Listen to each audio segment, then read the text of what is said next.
Welcome to Combos from the Couch by LifeStance Health, where leading mental health professionals help guide you on your journey to a healthier, more fulfilling life.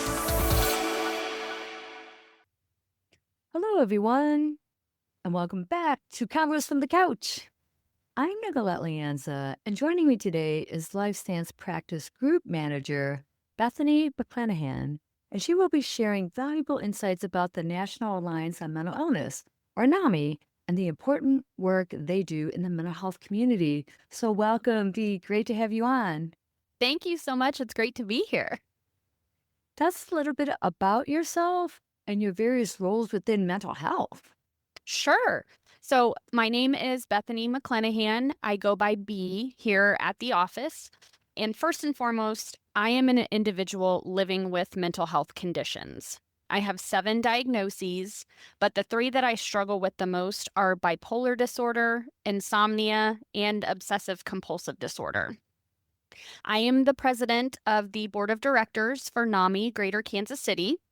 I'm the co-chair for the Peer and Family Committee for MACIT, which stands for the Mid-America Crisis Intervention Team, and a committee member for the 988 Mobile Crisis Advisory Council.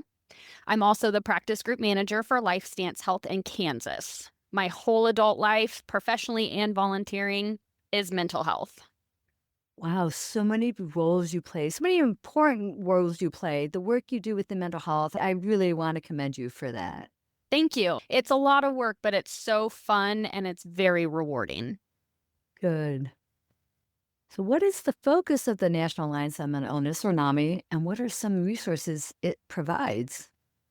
Yeah, so NAMI is the National Alliance on Mental Illness, the nation's largest grassroots mental health organization dedicated to building better lives for the millions of Americans affected by mental illness. Our mission is to promote mental wellness, build acceptance in our community, and give hope to people affected by mental illness throughout advocacy, education, and support. Everything that NAMI does is completely free to the public.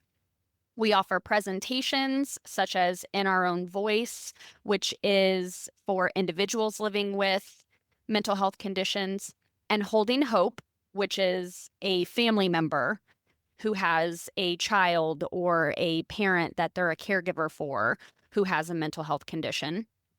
We offer educational classes such as NAMI Basics, peer-to-peer, family-to-family, home front for veterans and NAMI providers. And we also offer support groups for individuals with mental health conditions and also for the family members of somebody living with a mental health condition. Our Kansas City affiliates programs and resources have recently been exploding, and it's been such a joy to see the growth and seek out opportunities to find where in the community we're failing to reach so that everyone has access to support.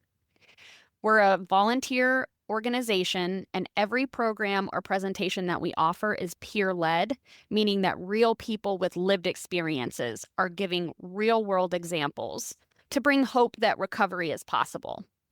Everything that we offer is on our websites, whether that's the national website or the local affiliate.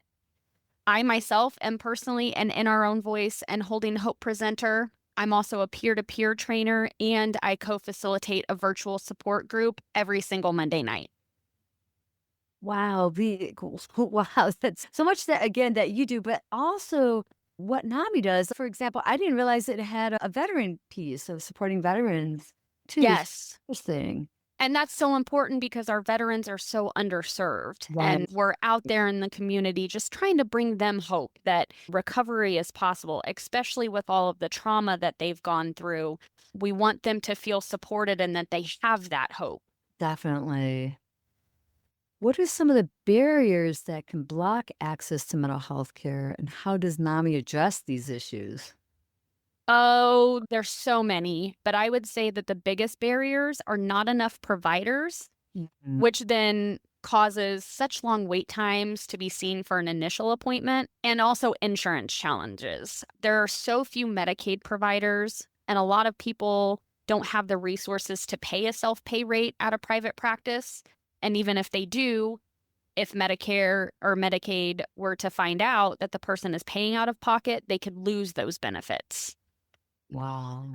That, along with waiting 6 to 12 months for the initial appointment, is frustrating and can cause long-term issues. So the great thing about NAMI is we offer so many programs and support groups to help bridge the gap when people are waiting to be seen. We give resources, tools, tips, and tricks to help prepare for appointments and find providers, show support, and hopefully decrease the anxieties and worries when nothing else seems to be working, and advocate for more help and resources within our government. NAMI has advocacy days at state capitals and the national capital to prove to our legislators how important access to mental health care is and that we need our Medicaid and Medicare programs for everyone to live healthy and fulfilling lives. We use real people and their real experiences to show how mental health care is and that everyone deserves a fighting chance. Wow. Again, that advocacy piece politically is so important as well. It's so huge, Definitely. especially right now when everything's up in the air and we don't really know what's going on. But NAMI is there. Actually, we just had Advocacy Day at Jefferson City here in Missouri, Mm. and it went so well. Wow. You seem like you're such a positive role model for so many people.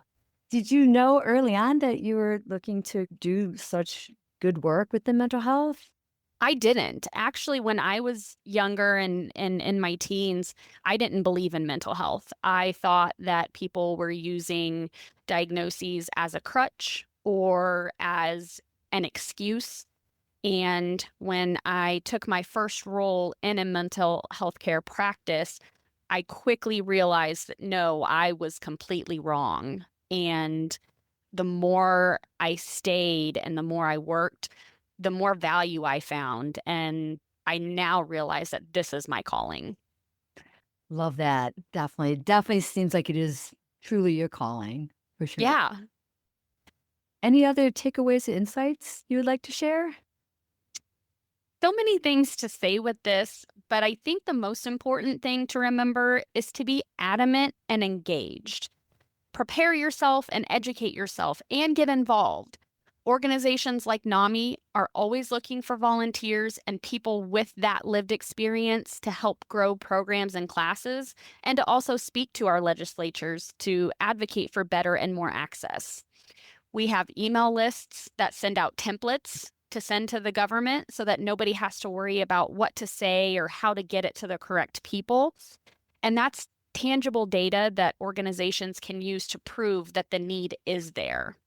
Also, show up to an event put on and see the compassion and drive that the volunteers have to make these positive changes and never give up hope. That is one of NAMI's principles of support. It's discussed at every meeting in class, and it's a driving force for us. We will never give up hope.